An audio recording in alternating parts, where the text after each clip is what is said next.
বর্তমান সময়ের বাস্তবতা। প্রথমত, আজকাল মানুষ যতটা না সুখ খুঁজে তার চেয়ে বেশি খোঁজে অন্যের জীবনের তুলনা। দ্বিতীয়ত, সোশ্যাল মিডিয়া মানুষকে কাছাকাছি আনলেও মন থেকে অনেক দূরে ঠেলে দিচ্ছে। তৃতীয়ত, টাকা দিয়ে হয়তো অনেক কিছু কেনা যায়, কিন্তু মানসিক শান্তি শুধু সৎ জীবনেই মেলে। চতুর্থত, সম্পর্কগুলো এখন কমিটমেন্টের চেয়ে কনভিনিয়েন্সে বেশি নির্ভরশীল। পঞ্চমত, কাজের পিছনে ছুটতে গিয়ে আমরা ভুলে যাই পরিবারের জন্যই তো কাজ করছি।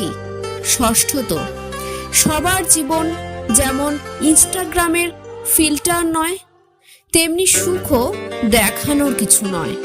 সপ্তমত, আমরা এত ব্যস্ত যে নিজেকে সময় দেওয়াটাই ভুলে গেছি। অষ্টমত, ধৈর্য হারিয়ে মানুষ আজ দ্রুত সফলতা চায়, কিন্তু ভেঙে পড়ার ভয়টা সামলাতে পারে না। নবমত, ভুল থেকে শেখার চেয়ে অন্যকে দোষ দেওয়ার প্রবণতা বেড়ে গেছে। দশমত, প্রকৃত সুখ পাওয়ার জন্য নিজের কাছে সৎ থাকা আর জীবন সহজ করে নেওয়া সবচেয়ে জরুরি। আজ থেকে একটু থামুন, নিজের জন্য সময় নিন, কারণ সুখ আপনি নিজেই সৃষ্টি করবেন। আপনি যতদিন উপকারে আসবেন, মানুষ ততদিন আপনাকে বুক পকেটে রাখবে। প্রয়োজন শেষ হলে আপনার উপকার টিস্যুর মতো ঘাম মুছে ডাস্টবিনে রেখে দেবে। আপনি যতই সরল পথে চলুন, তারপরেও কিছু মানুষ এমন পাবেন যারা আপনার বাঁকা ছায়া নিয়েও সমালোচনা করবে।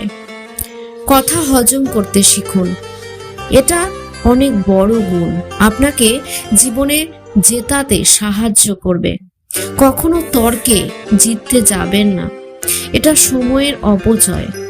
আপনাকে যারা বিশ্বাস করে না তাদের চিন্তা বাদ দিন, নিজেকে বিশ্বাস করুন। নিজের প্রতি বিশ্বাস আপনাকে সবার মাঝে বিশ্বাসী করে তুলবে। রাগ থাকবেই, রাগ ছাড়া কোনো সম্পর্কই সুন্দর হয় না। সংসার জীবনে রাগ অভিমান যত বেশি থাকবে, সংসার তত সুন্দর হবে। তবে মনে রাখতে হবে, কোনো রাগই যেন দীর্ঘায়িত না হয়। প্রতিদিনের রাগ অভিমান প্রতিদিনই মানিয়ে নিতে হবে, তাহলেই জীবন সুন্দর। সত্যি কথা, অন্ধ লোক যদি হঠাৎ চোখে দেখতে পায়, তখন সে সর্বপ্রথম হাতের লাঠিটাকে ফেলে দেয়, অথচ এই লাঠিটাই তার দুঃসময়ের সঙ্গী ছিল। আসলে প্রয়োজন ছাড়া কেউ কাউকে মনে রাখে না। সৎ লোকের কথার রাগ বেশি, তাই অধিকাংশ লোক তাদের পছন্দ করে না। আর মিথ্যুকের কথায় রস বেশি, তারা অধিকাংশ লোকের প্রিয় ভাজন হয়ে থাকেন।